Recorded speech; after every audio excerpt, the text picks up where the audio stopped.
નમસ્કાર મિત્રો, મારી ચેનલમાં તમારું સ્વાગત છે।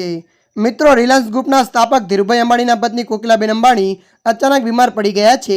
તેમને અચાનક રિલાયન્સ હોસ્પિટલમાં લઈ જવામાં આવ્યા હતા, જ્યાં તેમની સારવાર ચાલી રહી છે। અચાનક તબિયત બગડવાના કારણે આખો અંબાણી પરિવાર મુંબઈ પહોંચી ગયો છે। પરિવારના બધા સભ્યો કાલની એરપોર્ટ પર જોવા મળ્યા હતા। આ દરમિયાન અનિલ અને ટીના અંબાણી ખૂબ જ ઉદાસ દેખાતા હતા। કોકિલાબેન અંબાણીની તબિયત અચાનક બગડવાને કારણે આખો અંબાણી પરિવાર મુંબઈ પાછો ફર્યો છે। મુકેશ અને અનિલ અંબાણી તેમની માતાના સ્વાસ્થ્યને ધ્યાનમાં રાખીને તબીબી સલાહ મુજબ પગલાં લીધા છે। પ્રાપ્ત માહિતી અનુસાર હોસ્પિટલની ટીમ સતત તેમનું નિરીક્ષણ કરી રહી છે।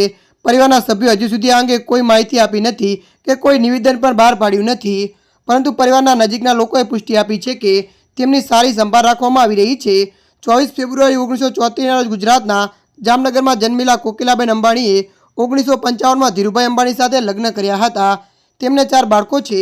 મુકેશ અંબાણી, અનિલ અંબાણી, નીના કોઠારી અને દીપ્તિ સાલગાંવકર તેઓ આ વર્ષે ફેબ્રુઆરીમાં પ્રયાગરાજમાં મહાકુંભમાં તેમના પરિવાર સાથે જોવા મળ્યા હતા। કોકિલાબેન એક ચુસ્ત શાકાહારી શ્રી નાથજીના ભક્ત છે। અહેવાલો અનુસાર કોકિલાબેન અંબાણીનો રિલાયન્સમાં સૌથી મોટો હિસ્સો પણ છે।